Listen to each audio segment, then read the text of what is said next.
अस्सलाम वालेकुम। इस वीडियो में बात करेंगे फोकल सेगमेंटेड ग्लोमेरुलोस्क्लेरोसिस की, जिसको मैं FSGS बुला रहा हूँ। इस डिजीज़ में ये जो प्राइमरी FSGS होते हैं वो मोस्ट कॉमन कॉज देखा गया है नेफ्रोटिक सिंड्रोम का USA में। एंड ये जो प्राइमरी डिसऑर्डर्स होते हैं दीज आर बेसिकली क्या कहते हैं considered to be primary disorders of podocytes, जो हमको मिनिमल स्टेन डिजीज़ में मिल रहा था। यहाँ भी देखा जाता है कि यहाँ पे भी जो वो फूड प्रोसेस होते हैं उनकी इफेक्टमेंट हुई थी, लेकिन हमको यहाँ पे एक जो कैरेक्टरिस्टिक फीचर होता है जो कि नेम सजेस्ट कर रहा है कि फोकल सेगमेंटल ग्लोमेरुलोस्क्लेरोसिस, फोकल और सेगमेंटल ग्लोमेरुलोस्क्लेरोसिस यानी ग्लोमेरुलाई की स्क्लेरोसिस हो रही है। अब वो किस तरह होती है कि some of the glomeruli they are sclerosed, तो उस सम ऑफ द ग्लोमेरुलाई की वजह से हमने इसको नाम दे दिया फोकल। कुछ ग्लोमेरुलाई जो है वो स्क्लेरोस्ड हो रहे हैं फोकल। और जो अफेक्टेड ग्लोमेरुलाई हैं उन अफेक्टेड ग्लोमेरुलाई में भी वो सारे मतलब वो जो ग्लोमेरुलाई अफेक्ट हुआ है उसका पूरा पोर्शन इन्वॉल्व नहीं होगा, उसका भी कुछ पोर्शन जो है वो इन्वॉल्व हुआ होगा, जिसकी वजह से हमने उसको नाम दे दिया सेगमेंटल। तो फोकल सेगमेंटल ग्लोमेरुलो, क्योंकि ग्लोमेरुलस में हो रही है ग्लोमेरुलोस्क्लेरोसिस, इस तरह इसका नाम देखा गया। और क्लिनिकली किस तरह प्रेजेंट करते हैं, देयर माइट बी एक्यूट और subacute onset of nephrotic syndrome और non nephrotic proteinuria, hypertension, microscopic haematuria और सम डिग्री ऑफ हमको एजोटीमिया भी मिलता है। क्लासिफिकेशन और कौन कौन सी टाइप्स देखी गई हैं, एक तो प्राइमरी टाइप देखी गई है जिसको इडियोपैथिक कहते हैं, एक ईयर टाइप देखी गई है जिसमें FSGS occurs due to some non condition, for example HIV की वजह से हो जाए, या हीरोइन एडिक्शन की वजह से हो जाए, सिकल सेल डिजीज़ की वजह से हो जाए, या मॉर्बिड ओबेसिटी की वजह से हो जाए। एज अ सेकेंडरी इवेंट के लेट्स सपोज कि कोई डिजीज़ हुई है, अब उस डिजीज़ के होने के बाद वहाँ पे जब स्कारिंग का या रिपेयर का प्रोसेस चल रहा था तो उस जगह पे FSGS बन गया। So that is known as due to secondary event scarring of previously active necrotizing lesions in cases of focal glomerulonephritis, for example IgA nephropathy की उन्होंने एग्जांपल ली है। As a component of adaptive response, adaptive response को अभी मैं आगे detail से पढ़ाऊँगा कि कोई ऐसी डिजीज़ हो रही है जिसमें सर्वाइव करने के लिए क्या हुआ, सर्वाइव करने की वजह से एक एडेप्टिव रिस्पॉन्स की वजह से FSGS प्रोड्यूस होने लग गया। वो कौन कौन सी डिजीज़ हो सकती है, वो बेसिकली वो डिजीज़ होती हैं जिनमें हमारे पास रीनल टिश्यू का लॉस होने लग जाता है, फॉर एग्जांपल रीनल एब्लेशन, या कोई कॉन्जेनिटल एनोमली हो जाए, फॉर जिसमें एग्जांपल आ जाती है यूनिलैटरल रीनल एजेनेसिस की या रीनल डिस्प्लेसिया की, जिसमें अगेन इन सब कंडीशन में होकर होता है there is some loss of renal tissue. कोई acquired cases, for example reflux nephropathy, या कोई ऐसा रीनल डिसऑर्डर हो लाइक हाइपरटेंसिव नेफ्रोपैथी जिसका एडवांस स्टेज हो गया, जिसमें अगेन रीनल टिश्यू का लॉस होने लगा, तो उसमें एक एडेप्टिव रिस्पॉन्स के लिए FSGS जो कुछ ग्लोमेरुलाई होते हैं वो स्क्लेरोस्ड होने लग जाते हैं, तो उन कंडीशन में आते हैं। एंड लास्टली एक इनहेरिटेड फॉर्म्स होती हैं।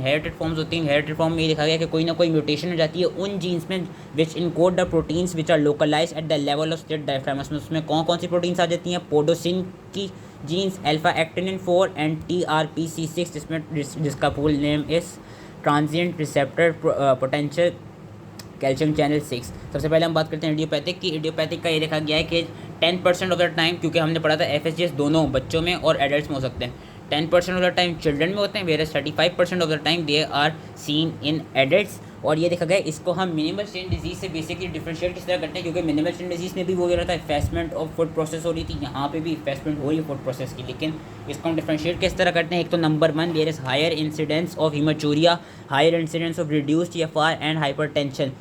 जो मिनिमल चेन डिजीज़ थी उसमें हमने सिर्फ प्रोटीनूरिया ही पढ़ा था, एक क्लिनिकल फीचर। यहाँ पे जो प्रोटीनूरिया होते हैं वो नॉन सेलेक्टिव होते हैं, वेयर पीछे जो हमने पढ़ा था that was selective. There is poor response change to corticosteroidal therapy, where हमने पीछे पढ़ा था कि जो कॉर्टिकोस्टेरॉइड थेरेपी का रिस्पॉन्स था that was excellent. And progression to chronic kidney disease भी होता है और 50% of the time there is development of end stage renal disease within 10 years, where हमने उसकी जो प्रोग्नोसिस बढ़ी थी वो काफ़ी अच्छी पड़ी थी कि children more than 90% of the time treat हो रहे थे या प्यूबर्टी के लेवल तक जाके वो ट्रीट हो रहे थे। अब हम पढ़ते हैं इसकी पैथोजेनेसिस एक तो क्या है कि वही फूड प्रोसेस की डीजनरेशन हमको मिलती है जो कि मेन अल्ट्रा स्ट्रक्चरल हॉलमार्क है FSGS का। ये देखा गया अभी इन फूड प्रोसेस की वो रीअरेंजमेंट या डिस्ट्रक्शन या डीजनरेशन होती कैसे। It could be either due to some circulating factors या it could be due to genetically determinant. Genetically determinant कहीं मतलब कोई इनहेरिटेड फॉर्म हो गई हो, कोई जीन्स का लॉस है, कोई जीन्स की म्यूटेशन आ गई हो जो कि उन प्रोटीन्स को इनकोड कर रही हो, जिसकी वजह से उनका जो स्ट्रक्चर है वो इस स्लेट डायफ्राम का कॉम्प्लेक्स है वो स्ट्रक्चर लॉस हो गया। हाइलिनोसिस एंड स्क्लेरोसिस हमें इन कंडीशन में मिलती है कि entrapment of plasma proteins in extremely hyper permeable foci and increase ECM deposition ECM deposition. सबसे पहले हम इनहेरिटेड फॉर्म्स की बात कर लेते हैं। जो इडियोपैथी का बस इन्होंने इतना सही जिक्र किया हुआ था, इडियोपैथिक हमने पढ़ ली। अब हम पढ़ रहे हैं ये वाली इनहेरिटेड फॉर्म। इनहेरिटेड फॉर्म में इनके हमने क्रोमोसोम नंबर नहीं याद रखने, मैं बस एक रीड करवाऊँगा। याद नहीं रखने, याद हो जाते हैं तो बहुत अच्छी बात है, नहीं याद रखने वैसे मेन चीज़ हमने जीन याद रखनी है एंड वो जिस प्रोटीन को इनकोड याद करनी है वो याद रखना है, इनहेरिटेड पैटर्न याद रखना है एंड जो डिजीज़ कॉज करा रही है ये याद रखना है। NPHS1 it encodes for nephrin, chromosome 19 के लॉन्ग आर्म क्यू पे ये बैंड और रीजन बेसिकली 19q13 पे पाई जाती है, 19q13 पे। ये जो NPHS1 है मेन इंपॉर्टेंट चीज़ जो याद रखनी है वो ये कि नेफ्रिन को इनकोड करती है। नेफ्रिन का काम क्या है कि it controls the glomerular permeability. जब इसमें कोई म्यूटेशन हो जाएगी तो और वो किस किन कंडीशन में म्यूटेशन मिलती है, एक तो कंजेनिटल नेफ्रोटिक सिंड्रोम में भी ये देखा जाता है कि कंजेनिटल नेफ्रोटिक सिंड्रोम में इसकी NP जो इनहेरिटेड होता है इसकी उसमें NPHS1 की म्यूटेशन मिलती है which leads to minimal change disease like glomerulopathy जो कि FSGS आ गई। Then comes your autosomal recessive pattern, NPHS2 gene की म्यूटेशन जो कि क्रोमोसोम 1 पे पाई जाती है। NPHS2 जीन बेसिकली पोडोसिन को इनकोड करती है और पोडोसिन का काम क्या है कि पोडोसिन बेसिकली पोडोसाइट्स के अंदर पाया जाता है। अगर इसकी म्यूटेशन हो जाती है तो उसकी वजह से कौन कौन से सिंड्रोम हो सकते हैं, बेसिकली उसकी वजह से क्या होता है उसकी जो म्यूटेशन होती है किन किन सिंड्रोम में पाई जाती है, in steroid resistant nephrotic syndrome of childhood onset, दोनों का चाइल्डहुड ऑनसेट है, ज़्यादातर जितनी भी इनहेरिटेड फॉर्म्स होती हैं उनका चाइल्डहुड ऑनसेट ही होता है। अब then comes your autosomal dominant podocyte actin binding protein यानी अल्फा एक्टिनिन 4 की जीन की म्यूटेशन हो गई है। इसका बस याद रखना है कि जो इसका ऑनसेट है वो काफ़ी स्लो होता है। जो पीछे हमने दो पढ़ी NPSH1 और अच्छा ये मैंने NPSH गलत में प्रोनाउंस करा था, NPHS1 और NPHS2 वाली जो हमने पीछे पढ़ी थी, इन दोनों का जो ऑनसेट था वो यूजली चिल्ड्रन के लेवल पे ही आ रहा था। और जो तीसरी होती है जो का ऑटोसोमल डोमिनेंट पैटर्न देखा गया लेकिन इसका ऑनसेट काफ़ी स्लो देखा गया। इसमें क्या होती है अल्फा एक्टिनिन 4 की जो जीन है उसकी बेसिकली वो हो जाती है mutation and it has higher rate of progression to renal insufficiency. Lastly comes your TRPC6 की म्यूटेशन जो कि अगेन जिसमें एडल्ट ऑनसेट होता है। ये TRPC6 ये भी पोडोसाइट्स के अंदर पाई जाती है और अगर इसकी म्यूटेशन हो जाए तो ये देखा गया कि it leads to increase calcium influx in these cells. तो ये कुछ इनहेरिटेड फॉर्म्स थी, इस तरह हमने इनहेरिटेड फॉर्म वाला भी पढ़ लिया। अब we come to your renal ablation, अब we come to your adaptive change वाला। एडेप्टिव चेंज वाला को उन्होंने पैथोजेनेसिस थोड़ी सी बताई हुई है, इंपॉर्टेंट है कि रीनल एब्लेशन के केस में क्या होता है, complications of glomerular and non glomerular, it occurs due to as a complication of glomerular and non glomerular diseases and it causes reduction in functioning renal tissue. Basically अगर ये पूरा आप लोगों से नहीं याद हो रहा तो ये जो फ्लो चार्ट दिया हुआ है ये बहुत अच्छा फ्लो चार्ट दिया हुआ है। इस फ्लो चार्ट को सही से गोल के पी लेना। इस फ्लो चार्ट में बेसिकली ये बताया हुआ है कि कोई ऐसी डिजीज़ हो जिसकी वजह से there is reduction in renal mass, उनकी एग्जांपल दी है, रिफ्लक्स नेफ्रोपैथी हो रही हो, यूनिलेटरल एजेनेसिस हो रहा हो। अब इनकी वजह से progressive glomerular sclerosis and renal failure होता है। वो क्यों होता है?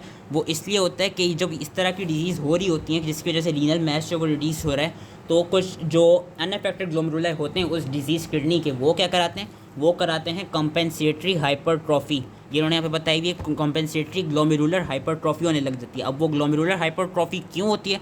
वो ग्लोमेरुलर हाइपरट्रॉफी इसलिए हो सकती है कि due to some different haemodynamic changes के सिस्टेमिक हाइपरटेंशन हो गई हो या जो ग्लोमेरुलर ब्लड फ्लो है वो बढ़ गई हो, ग्लोमेरुलर फिल्ट्रेशन रेट बढ़ गया हो, ट्रांसकैपिलरी प्रेशर यानी ग्लोमेरुलर हाइपरटेंशन जो है वो बढ़ गई है। उन्होंने इस एग्जांपल दी हुई भी हैं कि रिडक्शन रीनल मास दैन सिस्टेमिक हाइपरटेंशन हो गई, इंट्राग्लोमेरुलर हाइपरटेंशन हो गई, जिसकी वजह से क्या हो रहा है कि ग्लोमेरुलर हाइपरट्रॉफी हो गई हो। अब इन सब चीज़ों की वजह से क्या होता है, इन सब चीज़ों का जो एंड रिजल्ट होता है वो टोटल ग्लोमेरुलर स्क्लेरोसिस ही होता है। वो होता कैसे? वो होता ऐसे कि जब ये सारी चीज़ें हो रही होती हैं, कंपेंसेटरी हाइपरट्रॉफी जब हो रही होती है ग्लोमेरुलाई के सेल्स की, it leads to endothelial and visceral epithelial cell injury, जो उन्होंने यहाँ पे बताया हुआ है epithelial and endothelial cell injury. It leads to visceral epithelial cell loss, which leads to segments of the glomerular basement membrane denuded of overlying food processes and consequent increased glomerular permeability to proteins के basically यही बता रहे हैं कि जो glomerulus की जो overall permeability होती है प्रोटीन्स के लिए वो बढ़ जाती है। And accumulation of proteins in the messenger matrix as a result, जो मैसेंजर सेल्स हैं उनकी प्रोलिफरेशन होती है, उनमें मैक्रोफेजेस की इन्फिल्ट्रेशन होती है एंड उनमें इंक्रीज अकोमुलेशन हो जाती है एक्स्ट्रा सेलुलर मैट्रिक्स की। और हमको क्या कहते हैं, अगेन यहाँ पे बताया हुआ कि मैसेंजर सेल हाइपरप्लेसिया और ECM डेपोजिशन, इन तीनों चीज़ों की वजह से होता क्या है कि सबसे पहले तो सेगमेंटल होती है एंड इवेंचुअली क्या होता है, ग्लोबल स्क्लेरोसिस हो जाता है ग्लोमेरुलाई का। ग्लोबल के ही मतलब है कि सबसे पहले सेगमेंटल यानी उस अफेक्टेड ग्लोमेरुलाई के कुछ सेगमेंट्स इन्वॉल्व हो रहे होते हैं, सिर्फ उनमें स्क्लेरोसिस हो रहा है। और इवेंचुअली ग्लोबल का ही मतलब है कि सिर्फ सेगमेंट नहीं, वो जो अफेक्टेड ग्लोमेरुलाई था अब वो पूरा glomeruli as a whole involve हो जाते हैं, उस होल की स्क्लेरोसिस होने लग जाती है। So it leads to glomerular sclerosis and also it leads to proteinuria. And ये जो एक साइकिल होती है, ये विशियस साइकिल चलती रहती है, जिसकी वजह से glomerular sclerosis further and further बढ़ता रहता है। ये एक अडेप्टिव रिस्पॉन्स था जो कि मैंने पीछे बताया था कि वही रिडक्शन होता है रीनल मैस में, ये सारी चीज़ें हो रही हैं जिसकी वजह से अडेप्टिव रिस्पॉन्स की वजह से ग्लोमेरुलर पहले अपने आप को सर्वाइव करने की कोशिश करें। इवेंचुअली क्या हो रहा है कि उनमें होल में ग्लोमेरुलर स्क्लेरोसिस हो रही है। और कौन कौन से फैक्टर्स देखेंगे कुछ, क्योंकि ये क्रॉनिक चलते रहते हैं, तो कौन से इसमें फैक्टर्स देखेंगे। इसमें हमारे पास मीडिएटर्स या फैक्टर्स नहीं कहते, इसमें हमारे कुछ मीडिएटर्स देखेंगे like your transforming growth factor beta, एक इसी की एग्जांपल दी हुई है। और एंड इसकी ट्रीटमेंट किस तरह होती है, इसकी treatment involves the inhibitor of renin angiotensin system, क्योंकि ऑब्वियसली जब रेनिन एंजियोटेंसिन सिस्टम को इनहिबिट करेंगे तो वो कंपेंसेटरी हाइपरट्रॉफी का जो एक फंक्शन था वो रुक जाएगा, सिस्टेमिक हाइपरटेंशन जो है वो डिक्रीज हो जाएगी। तो ये था एडेप्टिव रिस्पॉन्स। अब हम आ जाते हैं इसकी मॉर्फोलॉजी में। मॉर्फोलॉजी यही देखी गई है, लाइट माइक्रोस्कोपी में हमको फोकल और सेगमेंटल लीजन्स मिलते हैं विच माइट बी अच्छा, लाइट माइक्रोस्कोपी में क्या होगा, सिर्फ हमको माइनॉरिटी ऑफ ग्लोमेरुलाई नजर आ रहे होंगे जिनमें focal and segmental lesions present हैं। एंड कभी कभार इस तरह भी हो सकता है कि अगर हमने इनसफिशिएंट नंबर ऑफ ग्लोमेरुलाई की कोई ऐसा बायोप्सी स्पेसिमेन ले लिया जिसमें बहुत कम ग्लोमेरुलाई हो, तो ग्लोमेरुलाई नजर आ रहा है, so there is a chance कि ये वाली डिजीज़ हमसे मिस्ड हो जाए। अब ये जो स्क्लेरोटिक सेगमेंट्स होते हैं उसमें क्या मिलता है, collapse of capillary loops, increase in matrix and segmental deposition of plasma proteins along the capillary wall. In short हमें हाइलिनोसिस मिल रहा होता है and this hyalinosis can lead to occlusion of the capillary lumens. हमको lipid droplets और foam cells भी नज़र आते हैं जो ग्लोमेरुलर होते हैं, जो कि नॉर्मल नज़र आ रहे होते हैं लाइट माइक्रोस्कोपी में। देयर इज अ चांस कि उनके अंदर मेसेंजर मैट्रिक्स जो है वो बड़ा हुआ एज वी सीन बिफोर। और इलेक्ट्रॉन माइक्रोस्कोपी में क्या मिलता है, इलेक्ट्रॉन माइक्रोस्कोपी में हमको sclerotic and non sclerotic areas they both show diffuse effacement of food process. वो जो हमने पिछली वीडियो में भी पढ़ा था कि जो एफेसमेंट होती है फूड प्रोसेस की वो हमको इलेक्ट्रॉन माइक्रोस्कोपी में ही यूजली नज़र आती है।